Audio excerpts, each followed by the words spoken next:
ഓട്ടം തികച്ചു സ്വർഗഗേഹേ വിരുദിനായി. ഓട്ടം തികച്ചു സ്വർഗഗേഹേ വിരുദിനായി. പറന്നിടും ഞാൻ മറുരൂപമായി പരമേശ്വരൻ സന്നിധോ. പറന്നിടും ഞാൻ മറുരൂപമായി പരമേശ്വരൻ സന്നിധോ. ഭൂതസംഗമാകവേ എന്നെ എതിരേൽക്കുവാൻ സദാ സന്നദ്ധരായി നേടുന്നേ. ശുഭ്രവസ്ത്രധാരിയായി എന്റെ പ്രിയന്റെ മുൻപിൽ ഹല്ലേലൂയ പാടിടും ഞാൻ. ശുഭ്രവസ്ത്രധാരിയായി എന്റെ പ്രിയന്റെ മുൻപിൽ ഹല്ലേലൂയ പാടിടും ഞാൻ. കൈകളാൽ തീർക്കപ്പെടാത്തതാ പുതുശാലേ നഗരമതിൽ. കൈകളാൽ തീർക്കപ്പെടാത്തതാ പുതുശാലേ നഗരമതിൽ. സദാകാലം ഞാൻ മണവാട്ടിയായി പരനോടു കൂടെ വാഴുവേ. സദാകാലം ഞാൻ മണവാട്ടിയായി പരനോടു കൂടെ വാഴുവേ. ദൂതസംഗമാകവേ എന്നെ എതിരേൽക്കുവാൻ സദാ സന്നദ്ധരായി നേടുന്നേ. ശുഭ്രവസ്ത്രധാരിയായി എന്റെ പ്രിയന്റെ മുന്നിൽ ഹല്ലേലൂയ പാടിടും ഞാൻ. ശുഭ്രവസ്ത്രധാരിയായി എന്റെ പ്രിയന്റെ മുന്നിൽ ഹല്ലേലൂയ പാടിടും ഞാൻ. കർത്താവിൽ ആദരപൂർണരായ ദൈവവിശ്വാസികൾ, ദൈവമക്കൾ, കടന്നു വന്ന ദൈവത്തിൻ്റെ ദാസന്മാര്, ഈ സെക്ഷന്റെ ചുമതല വഹിക്കുന്ന ഭാരവാഹികളായിട്ടുള്ള ബഹുമാനപ്പെട്ട കർത്താവിൻ്റെ ദാസന്മാര്, വാത്സല്യ ഭവനത്തിലുള്ള എല്ലാ പ്രിയപ്പെട്ടവർക്കും കർത്താവായ യേശുക്രിസ്തുവിന്റെ നിശ്ചല നാമത്തിലുള്ള സ്നേഹവന്ദനത്തെ ഞാൻ അറിയിക്കുക. അവരുടെ എല്ലാവരുടെയും അനുവാദത്തോടെ ഈ ശുശ്രൂഷ ഞാനത് അതിൻ്റെ ഏറ്റെടുത്ത് നടത്തുകയാണ്. അപ്പോൾ തന്നെ അതിൻ്റെ സ്തോത്രം. ഇപ്പോൾ കർത്താവിൻ്റെ ദാസൻ വെച്ചുചിറയിൽ ശുശ്രൂഷിക്കുന്ന കർത്താവിൻ്റെ ദാസൻ ഡ്യോത്സാമ് 1 കൊരിന്ത്യർ ലേഖനം അതിൻ്റെ 15-ാം അധ്യായം 50 മുതൽ 58 വരെയുള്ള വാക്യം ഇപ്പോൾ വായിക്കുവാതിന് ശേഷം കർത്താവിൻ്റെ ദാസൻ ഈ സെക്ഷൻ്റെ ട്രഷറായി സേവനമനുഷ്ഠിക്കുന്ന കർത്താവിൻ്റെ ദാസൻ പ്രിയ എബ്രഹാം വർഗീസ് പാസ്റ്റർ അദ്ദേഹം ദൈവവചനത്തിൽ നിന്ന് അല്പ സന്ദേശം നമുക്ക് നൽകും. സഹോദരന്മാരെ, മാംസരക്തങ്ങൾക്ക് ദൈവരാജ്യത്തെ അവകാശമാക്കുവാൻ കഴിയുകയില്ല, ദ്രവത്വം അദ്രവത്തെയും അവകാശമാക്കുകയില്ല എന്ന് ഞാൻ പറയുന്നു. ഞാൻ ഒരു മർമ്മം നിങ്ങളോട് പറയാം. നാം എല്ലാവരും നിദ്ര കൊള്ളുകയില്ല, എന്നാൽ അന്ത്യകാഹള നാദത്തിങ്കൽ പെട്ടെന്ന് കണ്ണിമയ്ക്കുന്ന ഇടയിൽ നാം എല്ലാവരും രൂപാന്തരപ്പെടും. കാഹളം ധ്വനിക്കും, മരിച്ചവർ അക്ഷരായി ഉയർത്തെഴുന്നേൽക്കുകയും നാം രൂപാന്തരപ്പെടുകയും ചെയ്യും. ഈ ദ്രവത്വമുള്ളത് അദ്രവത്തെയും ഈ മധ്യമായത് അമർത്യത്തെയും ധരിക്കണം. ഈ ദ്രവത്വമുള്ളത് അദ്രവത്തെയും ഈ മധ്യമായത് അമർത്യത്തെയും ധരിക്കുമ്പോൾ മരണം നീങ്ങി ജയം വന്നിരിക്കുന്നു എന്ന് എഴുതിയ വചനം നിവൃത്തിയാകും. ഹേ മരണമേ, നിന്റെ ജയം എവിടെ? ഹേ മരണമേ, നിന്റെ വിഷമുള്ള എവിടെ? മരണത്തിന്റെ വിഷമുള്ള പാപം, പാപത്തിന്റെ ശക്തിയോ ന്യായപ്രമാണം. നമ്മുടെ കർത്താവായ യേശുക്രിസ്തു മുഖാന്തരം നമുക്ക് ജയം നൽകുന്ന ദൈവത്തിന് സ്തോത്രം. ആകയാൽ എൻ്റെ പ്രിയ സഹോദരന്മാരെ, നിങ്ങൾ ഉറപ്പുള്ളവരും കുലുങ്ങാത്തവരും നിങ്ങളുടെ പ്രയത്നം കർത്താവിൽ വ്യർത്ഥമല്ല എന്ന് അറിഞ്ഞിരിക്കുകയാൽ കർത്താവിൻ്റെ വേലയിൽ എപ്പോഴും വർദ്ധിച്ചു വരുന്നവരും ആകുകയും. വായിക്കപ്പെട്ട വചനത്തെ വഹിച്ചുകൊണ്ട് നമുക്ക് എല്ലാവർക്കും സ്തോത്രം ചെയ്യാമല്ലോ. ഹല്ലേലൂയ. തുടർന്ന് കർത്താവിൻ്റെ ദാസൻ ദൈവവചനത്തിൽ നിന്ന്. കർത്താവിൻ്റെ ധന്യതിരുനാമം വാഴ്ത്തപ്പെടുമാറാകട്ടെ. വളരെ പ്രത്യാശയോടും ഭയഭക്തിയോടും കൂടെ നമുക്ക് ഭൗതിക ശരീരം ഭവനത്തിൽ നിന്ന് ഇവിടെ കൊണ്ടുവരുവാൻ അനേകം ദൈവത്തന്മാരുടെ ശുശ്രൂഷ നമുക്ക് അത് അനുഗ്രഹമായിരുന്നു. തുടർന്ന് കാലാവസ്ഥയുടേതായ ആ മേഖലയിലെ അനുകൂലത്തിൽ വേഗത്തിൽ കാര്യങ്ങൾ ചെയ്തു തീർക്കാൻ കർത്താവിനെ ശരണപ്പെടുന്നു. നമ്മൾ പുതിയ നിയമം നമ്മൾ തിരുവെഴുത്ത് നമ്മൾ പഠിക്കുമ്പോൾ 1 കൊരിന്ത്യർ ലേഖനം 15-ാം അധ്യായം എന്ന് പറഞ്ഞാൽ പുനരുത്ഥാനത്തിൻ്റെ അധ്യായമാണ്. അവിടെ കർത്താവായ യേശു ക്രിസ്തു മേഖലയിലെ കേഫാവിനും പന്തിരുവർക്കും പ്രത്യക്ഷനായി ചിലർ നിദ്ര കൊള്ളുന്നു എന്ന് പറഞ്ഞിട്ട് അവിടെ നമ്മളിങ്ങനെ വായിക്കുന്നുണ്ട്. ക്രിസ്തു നിദ്ര കൊള്ളുകയിൽ ആദ്യപരമായി മരിച്ചവരിൽ നിന്ന് ഉയർത്തെഴുന്നേറ്റു. എന്നാൽ എൻ്റെ 35-ാം വാക്യം വായിക്കുമ്പോൾ ഇങ്ങനെ വായിക്കുന്നു, നല്ല പക്ഷേ ഒരുവൻ മരിച്ചവൻ ഏതുവിധം എങ്ങനെ ഉയർക്കും എന്ന് നീ ചോദിക്കും. നമ്മൾ ചിന്തിക്കുന്ന പോലെ അന്ന് ഗ്രീക്ക് അല്ലെ യവനായ തത്വചിന്തയുടെ ഈറ്റില്ലത്തിൽ നിന്നുകൊണ്ടാണ് ഈ 1 കൊരിന്ത്യർ ലേഖനം എഴുതുന്നത്. അപ്പോൾ അവിടെ മരിച്ചവൻ ഉയർക്കാന്നൊക്കെ പറഞ്ഞാൽ അവിടെ വളരെ പുച്ഛമായ ഒരു ചിന്താഗതി ഉണ്ടായിരുന്നു. തന്നെയല്ല 4 പ്രബല വിഷയങ്ങൾക്കാണ് കൊരിന്ത്യർ ലേഖനം എഴുതപ്പെടുന്നത്. അങ്ങനെ ആകുന്നുണ്ടെങ്കിൽ കർത്താവിൻ്റെ പുനരാഗത്തെ നിഷേധിക്കുന്നവരോട് ഉണ്ടായിരുന്നു. അതുകൊണ്ടാണ് ആ മേഖലയിൽ ഇത്ര സവിസ്തരമായി ഈ 1 കൊരിന്ത്യർ ലേഖനം 15-ാം അധ്യായത്തിൽ അത് എഴുതി നമ്മൾ കാണുന്നത്. നമ്മളവിടെ കാണുകയാണ്, പക്ഷേ ഒരുവൻ മരിച്ചവൻ എങ്ങനെ ഉയർക്കും, ഏതുവിധം ശരീരത്തോടെ വരും എന്ന് ചോദിക്കും. അവിടെ ആ മേഖലയിലൊയ്യ ഈ നമ്മുടെ ശരീരത്തിൻ്റെ ചില പ്രത്യേകതകൾ, അതായത് ഇത് ബലഹീനതയുണ്ട്, ഇത് പ്രാകൃത ശരീരമാണ്, അപ്പോൾ തന്നെ ഇത് മണ്ണുകൊണ്ടുള്ളതാണ് എന്നൊക്കെയുള്ള 2-3-4 കാര്യങ്ങൾ എടുത്തു പറഞ്ഞിട്ട് നമ്മൾ അവിടെ 50 മുതൽ വാക്യങ്ങൾ നമ്മൾ വായിക്കുക. സഹോദരന്മാരെ, മാംസരക്തങ്ങൾക്ക് ദൈവരാജ്യത്തെ അവകാശമാക്കാൻ കഴിയത്തില്ല എന്ന് വെച്ചാൽ ഈ ദ്രവത്വമുള്ള മനുഷ്യന് ദൈവരാജ്യം അവകാശമാക്കാൻ കഴിയത്തില്ല എന്ന് നമ്മളവിടെ വായിക്കുകയാണ്. പല മേഖലയിലെയ അന്നാദുരയുടെ മുതൽ അനേക കല്ലറകൾ അടഞ്ഞു കിടക്കുമ്പം നമ്മുടെ വാഴ്ത്തപ്പെട്ട കർത്താവിൻ്റെ കല്ലറ തുറന്നു കിടക്കുന്നു. അത് നമ്മളോട് അസംഗതമായി പ്രഖ്യാപിക്കുന്നു. ഞാൻ കഴിഞ്ഞ ദിവസങ്ങൾ അവിടെ ശുശ്രൂഷിച്ചായിരുന്നു. എന്നിരുന്നാലും നമ്മുടെ കർത്താവിൻ്റെ കല്ലറ നമ്മളോട് അസന്നിഗ്ധമായി പ്രഖ്യാപിക്കുന്ന ഒരു കാര്യമാണ്. ദൈവത്തിന്റെ അസ്തിത്വം തെളിയിച്ച് കാണിച്ചു. അനേക ദൈവങ്ങളാന്ന് പറഞ്ഞവരെ അടക്കിയിട്ടുണ്ട്. പക്ഷേ മരണത്തെ മരണം കൊണ്ട് ജയിച്ചവനെ, അതാണ് നമ്മൾ പ്രസംഗിക്കുന്നതിന്റെ പ്രാധാന്യത എന്ന് പറയുന്നത്. മരണത്തെ മരണം കൊണ്ട് ജയിച്ച വാഴ്ത്തപ്പെട്ട കർത്താവ് ദൈവത്തിന്റെ അസ്തിത്വം തെളിയിച്ച് കാണിച്ചു. മനുഷ്യന്റെ അസ്തിത്വം അവിടെ തെളിയിച്ച് കാണിച്ചു. മടങ്ങി വരാമെന്നുള്ള വാഗ്ദത്തം അവിടെ പുനരുത്ഥാനത്താൽ പ്രഖ്യാപിക്കപ്പെടുകയായിരുന്നു. അപ്പോൾ തന്നെ ആ മേഖലയിൽ രക്ഷയുടെ പൂർത്തീകരണം അവിടെ നടക്കുകയായിരുന്നു. എന്നാൽ ഏതുവിധം ശരീരത്തോടെ വരും എന്ന് ചോദിക്കും. എന്നാൽ ആ മേഖലയിൽ അതിന് സസ്യശാസ്ത്രത്തിൽ നിന്നൊക്കെ അപ്പോസ്തലൻ വ്യക്തമായ തെളിവുകൾ കാണിക്കുകയാണ്. നമ്മൾ വിതയ്ക്കുന്നത് ഗോതമ്പിന്റെയോ മറ്റു വല്ലതിന്റെയോ മണിയാണ് വിതയ്ക്കുന്നത്.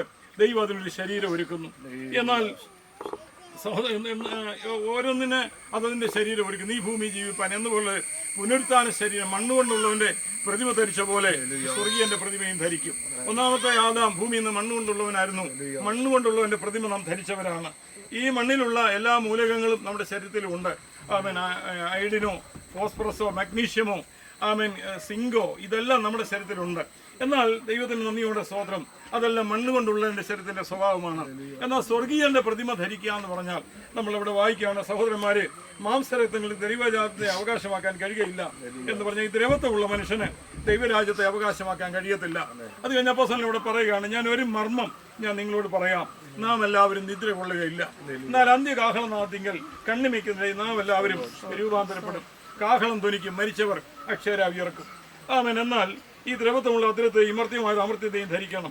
അവിടെ നമ്മൾ വായിക്കുന്ന മരണം നീങ്ങി ജയം വന്നിരിക്കുന്നു എന്ന് എഴുതിക്കുന്ന വചനം നിവർത്തിയാകും എന്ന് പറയുന്നത് യെശയ്യാപ്രവചനം 25-ാം അധ്യായത്തിന്റെ 8-ാമത്തെ വാക്യത്തിന്റെ ഉദ്ധരണിയാണ് ഇവിടെ നമ്മൾ കാണുന്നത്. എന്നാൽ ഈ മരണം നീങ്ങി ജയം വന്നിരിക്കുന്നു പറഞ്ഞാൽ ഇന്ന് മരിച്ചു, ഇന്ന് ദുഃഖമുണ്ട്, വേദനയുണ്ട്. എന്നാൽ ഈ ജയം വന്നിരിക്കുന്നു പറഞ്ഞത് ഈ ശരീരം ഈ പുനരുത്ഥാനം പ്രാപിക്കുന്ന ആ നിമിഷത്തെ കണ്ടുകൊണ്ടാണ് അപ്പോസ്തലൻ എഴുതുന്നത്. ആ മേഖലയിലിയ ഈ മരണം നീങ്ങി ജയം വന്നിരിക്കുന്നു. ഹേ മരണമേ, നിന്റെ ജയം എവിടെ? ആ മേഖലയിൽ ഏകനാൽ പാപവും പാപത്താൽ മരണത്തിൽ ലോകത്തിൽ കടന്നു വന്നു. അങ്ങനെ മരണം സകല മനുഷ്യരിലും പരന്നുകൊണ്ടിരുന്നു. എന്നാൽ കർത്താവായ യേശുക്രിസ്തു മുഖാന്തരം നമുക്കൊരു പുതിയ വിൺശരീരം ഒരുക്കുന്ന കാഹളം ധ്വനിക്കുമ്പോൾ ഈ കല്ലറയിൽ അടക്കുന്ന ഈ ഭൗതിക ശരീരവും കർത്താവിന്റെ കാഹള ശബ്ദത്തിങ്കൽ ഉയർത്തു വരുന്ന പ്രത്യാശയാണ്. ഇത്രത്തോളം ദൈവജനവും നമ്മൾ ഈ ദൈവജനെ ശുശ്രൂഷിക്കുന്നതും നമ്മൾ ഇതിന്റെ പിന്നിൽ നിൽക്കുന്നതും അവിടെ നമ്മൾ കാണുകയാണ്. അന്നാണ് ഇത് പ്രഖ്യാപിക്കപ്പെടുന്നത്. ഹേ മരണമേ, നിന്റെ ജയം എവിടെയാണ്? എന്നാൽ കാൽവരി ക്രൂശിൽ ഇത് പ്രഖ്യാപിക്കപ്പെട്ടു. എന്നാൽ അതിന്റെ പൂർണ്ണത നമ്മൾ കാണുന്നത് നമ്മൾ ഈ വെൺശരീരം പ്രാപിക്കുമ്പം അന്ന് ചോദിക്കാണ്, ഹേ മരണമേ, നിന്റെ ജയം എവിടാ? ആ മേഖലയിൽ മരണത്തിന്റെ വിഷമുള്ള പാപത്തിന്റെ ശക്തിയോ ന്യായപ്രമാണം ഞാൻ ഓർത്തത് കർത്താവിന്റെ ഗംഭീരനാഥത്തോടും പ്രധാന ദൂതന ശബ്ദത്തോടും ദൈവത്തിന്റെ കാഹളത്തോടും കൂടുമ്പം ക്രിസ്തുവിൽ മരിച്ചവരെ അക്ഷര ഉയർക്കുന്ന ആ പൊൻപുലരിയിൽ വാത്സല്യ മാതാവിനെ കാണാമെന്നുള്ള പ്രത്യാശയോടെ ഞങ്ങളുടെ വാക്കുകൾ ഉപസംഹരിക്കുകയാണ്. ഞാൻ ഒരു വാക്ക് ചോദിച്ചോട്ടെ, ആരെങ്കിലും ഈ പ്രത്യാശയില്ലാത്തവരായി മണ്ണുകൊണ്ടുള്ളവന്റെ പ്രതിമ ധരിച്ച പോലെ മണ്ണുള്ള പ്രതിമ ധരിച്ചു, സ്വർഗീയന്റെ പ്രതിമ ധരിക്കണമെങ്കിൽ ഈ രാജ്യത്ത് എവിടെ പോകണമെന്നുണ്ടെങ്കിലും പണമുണ്ടെങ്കിൽ നമുക്ക് വിസ കിട്ടും, നമുക്ക് പോകാം. എന്നാൽ നിത്യരാജ്യം എന്ന് പറയുന്നത് പോകണമെങ്കിൽ നമ്മുടെ വാഴ്ത്തപ്പെട്ട കർത്താവ് മുഖാന്തരമല്ലാതെ, അവൻ മുഖാന്തരം, ആ കർത്താവായ യേശു മുഖാന്തരമല്ലാതെ നിത്യത്തിൽ എത്തിച്ചേരാൻ കഴിയത്തില്ല. അതിനാരേലും കഴിയാതെ പോയെങ്കിൽ അവൻ ചിന്തിക്കാൻ ഒരു നിമിഷം ഇട്ടുകൊണ്ട് ഞാൻ വാക്കുകൾ ഉപസംഹരിക്കുന്നു. കർത്താവ് തൻ ഗംഭീരനാഥത്തോടും പ്രധാന ദൂതന്റെ ശബ്ദത്തോടും ദൈവത്തിന്റെ കാഹളത്തോടും കൂടെ സ്വർഗത്തിൽ നിറങ്ങി വരികയും ക്രിസ്തുവിൽ മരിച്ചവർ അക്ഷര ഉയർക്കുകയും ചെയ്യുന്ന ആ പൊൻപുലരി വത്സല മാതാവിനെ കാണാമെന്നുള്ള പ്രത്യാശയോടുകൂടെ ഞങ്ങളിത് ആമൻ അടുത്ത ശുശ്രൂഷയ്ക്കാൻ ഞങ്ങൾ ഏൽപ്പിക്കുകയാണ്. ആമൻ ഹല്ലേലൂയ. ആ പ്രത്യാശ ഒന്ന് പുതുക്കുന്ന അവസരമായി തീരട്ടെ. കരങ്ങളിൽ ഒരു പ്രാവശ്യം കൂടെ സ്തോത്രം ചെയ്യാം. അവന് മരണം നീങ്ങി ജയം വന്നിരിക്കുന്നു പറയുന്നത് നമ്മൾ ഈ വിൺശരീരം പ്രാപിക്കുന്ന ആളുകളാണ്. അതിനാൽ നമുക്ക് സ്തോത്രം ചെയ്യാം. ഈ വചനങ്ങൾ ആ ദൈവം നമ്മെ ആശ്വസിപ്പിക്കുമാറാകട്ടെ. കരുണകനായ ഞങ്ങളുടെ ദൈവമേ, ഞങ്ങൾ പിതാവേ നന്ദിയോടെ സ്തോത്രം ചെയ്യണപ്പാ. മനസ്സിലെ മാതാവിൻ്റെ ശരീരമാകുന്ന ദേഹവിയോഗത്തിൽ ദുഃഖാർത്ഥരായിരിക്കുന്ന എല്ലാ കുടുംബാംഗങ്ങളെ ഓർത്ത് ഞങ്ങൾ ദിവസം പ്രാർത്ഥിക്കുന്നു. കർത്താവെ, ഭവനത്തിലെ ശുശ്രൂഷയ്ക്ക് ശേഷമായി കർത്താവ് സെമിട്രിയിൽ വരുവാൻ ദൈവം ഞങ്ങളെ സഹായിച്ചത്. സെമിട്രിയിലെ ശുശ്രൂഷയ്ക്ക് നേതൃത്വം കൊടുക്കുന്ന ബഹുമാനി ദേവദാസനെ, നിയമേശ്വരനെ സംബന്ധിക്കുന്ന എല്ലാ ബഹുമാനി ദേവദാസന്മാരെ, വന്നിറങ്ങിക്കുന്ന എല്ലാ പ്രിയ ദൈവജനത്തെ, ബന്ധുമിത്രാദികൾ, ചാർച്ചക്കാർ, പ്രിയപ്പെട്ടവർ എല്ലാവരെയും ഓർത്ത് ഞങ്ങൾ ദിവസനെ പ്രാർത്ഥിക്കുന്നു. കർത്താവ്, ദൈവത്തിൻ്റെ തിരുസാന്നിധ്യം ഞങ്ങൾ മധ്യമുള്ളതിനായി ഞങ്ങൾ ദൈവത്തിന് നന്ദിയോടെ സ്തോത്രം ചെയ്യുന്ന കർത്താവ്, തുടർന്നുള്ള ശുശ്രൂഷകളെല്ലാം ദൈവം അനുഗ്രഹിക്കുകയും സഹായിക്കുകയും ചെയ്യുമെന്ന് പ്രാർത്ഥിക്കുന്നു. അവിടുത്തെ മഹനീയ സാന്നിധ്യം ഞങ്ങൾ മധ്യമുള്ളതിനായി ഞങ്ങൾ നന്ദിയോടെ സ്തുതിക്കുന്ന കർത്താവ്, തുടർന്ന് നടത്തിയ ദൈവത്തിൻ്റെ എല്ലാ മഹത്വവും എല്ലാ പുകഴ്ചയും ഞങ്ങൾ വീണ്ടും അർപ്പിക്കുന്ന കർത്താവ്, തുടർന്നുള്ള ശുശ്രൂഷയിലും കർത്താവിൻ്റെ സാന്നിധ്യം കൂടി കാണട്ടെ. യേശു ക്രിസ്തുവിൻ്റെ നാമത്തിൽ അപേക്ഷിക്കുന്ന പിതാവേ, ദയ തോന്നി കേൾക്കണമേ. ഏറ്റവും അവസാന നിമിഷത്തിലേക്ക് നമ്മൾ കടന്നു വരികയാണ്. ഇനിയും ആരെങ്കിലും ഈ ബോഡി കാണുവാനോ അന്ത്യചുംബനം കൊടുക്കുവാനോ ഉള്ള അവസാന സമയം, ആ സമയം ഞാൻ വേർതിരിക്കുന്നു. അതല്ല എങ്കിൽ അതിനധികാരപ്പെട്ടവർ, കുഞ്ഞുങ്ങൾ കടന്നു വന്ന് മുഖം മറയ്ക്കുവാൻ പ്രത്യേകം ഓർപ്പിക്കുന്നു.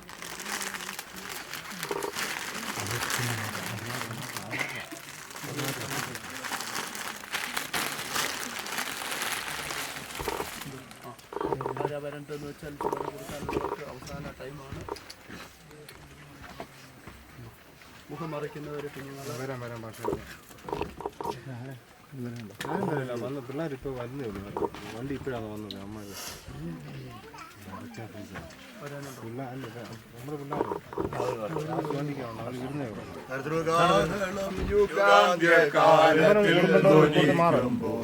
നിത്യമാം പ്രഭാത ശോഭിതത്തിൽ പ്രാർത്ഥനേ രക്ഷപ്പെട്ടോരേറെ കൂടിയാകാശേ വിളിക്കും നേരം കാണുമെന്തേരും വിളിക്കും നേരം കാണും വിളിക്കും നേരം കാണും വിളിക്കും നേരം കാണും വിളിക്കും നേരം കാണും ക്രിസ്തനിൽ നിദ്ര കൊണ്ടൊരു ശോഭിത പ്രഭാതത്തിൽ ക്രിസ്തൻ ശോഭതാരിപ്പാനുയർത്തുന്ന ഭാവനെ ആകാശമപ്പുറം കൂടിയിടുമ്പോൾ വിളിക്കും നേരം വിളിക്കും നേരം കാണും വിളിക്കും നേരം കാണും വിളിക്കും നേരം കാണും വിളിക്കും നേരം കാണും എന്തേരും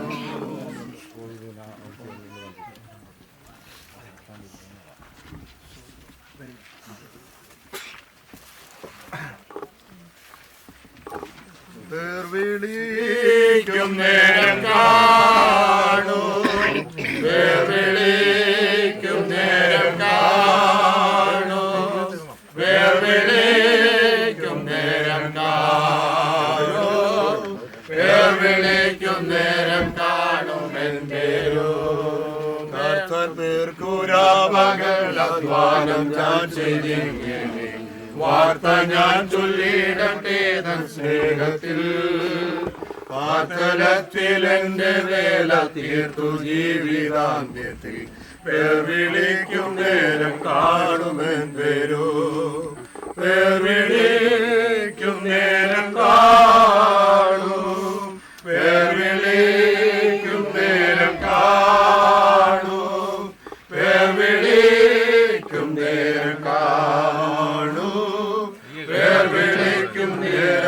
കാണുമെൻ വരും വേർവിളിക്കും നേരം കാണും വേർവിളിക്കും നേരം കാണും വേർവിളിക്കും നേരം കാണും വേർവിളിക്കും നേരം കാണുമെൻ വരും.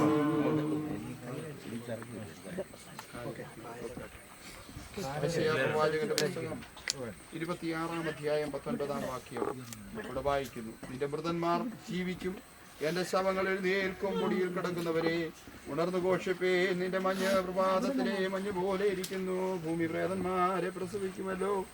എന്നെ വീണ്ടെടുക്കുന്നവൻ ജീവിച്ചിരിക്കുന്നുവെന്നും കൊടുവിൽ നിൽക്കുമെന്നും ഞാൻ അറിയുന്നു. എന്റെ തൊക്ക് ഇങ്ങനെ നശിച്ച ശേഷം ഞാൻ ദേഹസഹിതനായി അവനെ കാണും. ഞാൻ തന്നെ അവനെ കാണും, അന്യനല്ല. എന്റെ സ്വന്തം കണ്ണ് അവനെ കാണും. കർത്താവേ, തലമുറയായി ഞങ്ങളുടെ സങ്കേതകോടി, ഞങ്ങളുടെ ജീവന്റെ പ്രത്യാശയുമായ ദൈവമേ, അവിടുത്തെ പ്രത്യാശയ്ക്കായി കാത്തുകൊണ്ട് ഈ മൃതശരീരം പൊടിക്കായും മണ്ണിനായും പൊടിയിലെ ഭൂമിക്കായി ഞങ്ങൾ ഏൽപ്പിക്കുന്നു. കർത്താവേ, നീ തലമുറയായി ഞങ്ങളുടെ സങ്കേതമായിരിക്കുന്നു. പർവ്വതങ്ങൾ ഉണ്ടായതിനും നീ ഭൂമിയെയും ഭൂമണ്ഡലത്തെയും നിർമ്മിച്ചതിനു മുമ്പേ നീ അനാദിയായും ശാശ്വതമായും ദൈവമാകുന്നു. നീ മർത്യനെ പൊടിയിലേക്ക് മടങ്ങിച്ചേരുമാറാക്കുന്നു. മനുഷ്യപുത്രന്മാരെ തിരികെ വരുവിനെന്നും അരുളി ചെയ്യുന്നു. കർത്താവ് തൻ ഗംഭീരനാദത്തോടും പ്രധാന ദൂതന്റെ ശബ്ദത്തോടും ദൈവത്തിന്റെ കാഹളത്തോടും സ്വർഗത്തിൽ നിന്ന് ഇറങ്ങി വരികയും ക്രിസ്തുവിൽ മരിച്ചവർ മുമ്പേ ഉയർത്തെഴുന്നേൽക്കുകയും ചെയ്യുന്ന ഉയർപ്പിൻ സുപ്രഭാതത്തിൽ ഈ ദ്രവത്വമുള്ള ശരീരം അദ്രവത്വത്തിൽ ഉയർക്കുകയും ഈ താഴ്ചയുള്ള ശരീരം തേജസ്സിൽ ഉയർക്കുകയും ഈ ബലഹീനതയുള്ള ശരീരം ശക്തിയിൽ ഉയർക്കുകയും പ്രാകൃത ശരീരം ആത്മീയ ശരീരമായി ഉയർക്കുകയും ഈ ശരീരം അക്ഷയമായും സ്വർഗീയമായും രൂപാന്തരപ്പെട്ട് സ്വർഗീയന്റെ പ്രതിമ ധരിച്ച് ഉയർപ്പിൻ സുപ്രഭാതത്തിൽ പുനരുദ്ധാനം പ്രാപിച്ച് ഓഹരി പ്രാപിപ്പാൻ കർത്തൃസന്നിധിയിൽ കോടാനുകോടി വിശുദ്ധ ഗണത്തിന്റെ നടുവിൽ പേർ വിളിക്കുമ്പോൾ നമ്മുടെ വാത്സല്യ മാതാവ് അന്നമ മാത്യു എന്ന് വിളിക്കുന്ന ശാന്തമാമ അവരുടെ വിശ്വാസത്തോടും ആ ദൃഢധൈര്യത്തോടും കൂടെ സൗരി കയറി ചെല്ലുമെന്നുള്ള പൂർണ്ണ പ്രത്യാശയോടെ ഈ ഭൗതിക ശരീരം പിതാവിന്റെയും പുത്രന്റെയും പരിശുദ്ധാത്മാവിന്റെ നാമത്തില് പുനരുദ്ധാനത്തിനായി സംസ്കരിച്ചു കൊള്ളുന്നു. പുഴിക്കായും സ്തോത്രം ആയതുപോലെ തന്നെ മണ്ണിനായും സമർപ്പിക്കുന്ന പോലെ ഞങ്ങൾ ഇവിടെ സംസ്കരിക്കുകയാണ്. അപ്പോൾ തന്നെ കർത്താവിന്റെ വചനത്തിൽ ഇങ്ങനെ പറയുന്നു, അവൻ മർത്യനെ അല്ലപ്പൊടിയിലേക്ക് മടങ്ങിച്ചേരുമാറാക്കുകയും മനുഷ്യപുത്രന്മാരെ തിരികെ വരുവിനെന്ന് ആരോട് ചെയ്യുന്ന വലിയ സ്തോത്ര സംഭവം നടക്കാൻ പോകുന്ന കർത്താവ് തൻ ഗംഭീരനാദത്തോടും പ്രധാന ദൂതന്റെ ശബ്ദത്തോടും ദൈവത്തിന്റെ കാഹളത്തോടും സ്വർഗത്തിൽ നിറങ്ങി വരുമ്പോൾ ഈ വിതയ്ക്കപ്പെടുന്ന ഈ വിത്ത് ഇതൊരു വിത്തായി അല്ല ദൈവവചനം പറയുകയാണ്. നമ്മൾ കാണുന്ന പോലെ കല്ല് കർത്താവിന്റെ ദാസൻ ഓർപ്പിച്ചതുപോലെ എബ്രഹാം വർഗീസ് ഓർപ്പിച്ചതുപോലെ അല്ലു സ്തോത്രം അതൊരു ജൈവശാസ്ത്രപരമായിട്ട് അത് കല്ല് സ്തോത്രം ജന്തുശാസ്ത്രപരമായിട്ട് വാനശാസ്ത്രപരമായിട്ടൊക്കെ അതിനെക്കുറിച്ച് പ്രതിപാദിപ്പിച്ച ശേഷം താൻ ഓർപ്പിക്കുകയുണ്ടായി. ഇതൊരു വിത്തായി ഇവിടെ നമ്മൾ അർപ്പിക്കുകയാണ്. എന്നാൽ ഈ പ്രാകൃത ശരീരമല്ല ഇനി ഉയർത്തു വരുന്നത്, ഇനി വരുവാൻ പോകുന്നത് തേജസ്സുള്ള അമർത്യതയുള്ള വളരെ കല്ല് സ്തോത്ര സന്തോഷമുള്ള ഒരു ശരീരം നമ്മൾ കാണുവാൻ പോകുകയാ. ഈ ലോകത്തിൽ ഈ മാതാവായിരുന്നപ്പോൾ അവൾ രോഗിയായിരുന്നു, പ്രയാസം അനുഭവിച്ചു, കുഞ്ഞുങ്ങൾ മുഖാന്തരമുള്ള കഷ്ടതകളും വേദനകളും ഒക്കെ അനുഭവിച്ചു. എന്നാൽ എന്റെ കർത്താവിന്റെ വരവിങ്കൽ ഈ മാതാവ് ഇങ്ങനെയല്ല. ഈ മാതാവ് മാത്രമല്ല, തന്റെ പ്രത്യക്ഷതയിൽ പ്രിയം വെച്ചിരിക്കുന്ന ഓരോ പ്രിയപ്പെട്ടവരും കർത്താവിന്റെ കാഹളനാദത്തിങ്കൽ എവിടെ അടക്കപ്പെട്ടുവോ അവിടെ നിന്ന് ഉയർത്തെഴുന്നേൽക്കുന്ന ഒരു സുപ്രഭാതം കടന്നു വരുവാൻ പോകുകയാ. ഈ ശുശ്രൂഷയിൽ പങ്കുകൊള്ളുന്ന പ്രിയ സഹോദരങ്ങളെ, നിങ്ങളാരും ഈ ഒരു സന്തോഷം അനുഭവിച്ചിട്ടില്ലെങ്കിൽ ഈ മാതാവ് അത് സ്വീകരിച്ച വിശ്വാസത്തിലും ഈ മാതാവ് സ്വീകരിച്ച പ്രത്യാശയിലും പ്രതീക്ഷയിലും നാം ഹല്ലേലൂയ സ്തോത്രം നമ്മുടെ വിശ്വാസത്തെ അർപ്പിക്കുന്നുവെങ്കിൽ തിരിയുന്ന നക്ഷത്രങ്ങളെ പോലെയും എന്നും എന്നേക്കും പ്രകാശിക്കുന്നു.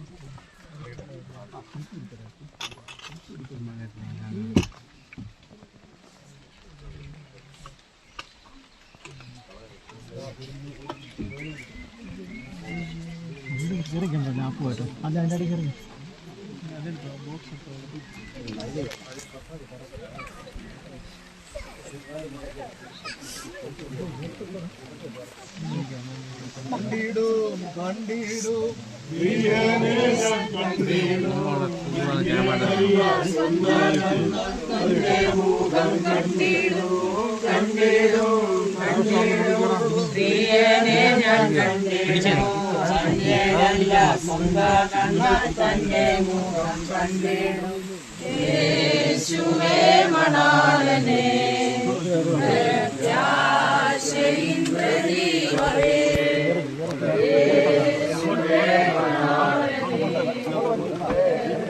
പ്രത്യാശയിൻ പ്രദീപമേ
Asaba,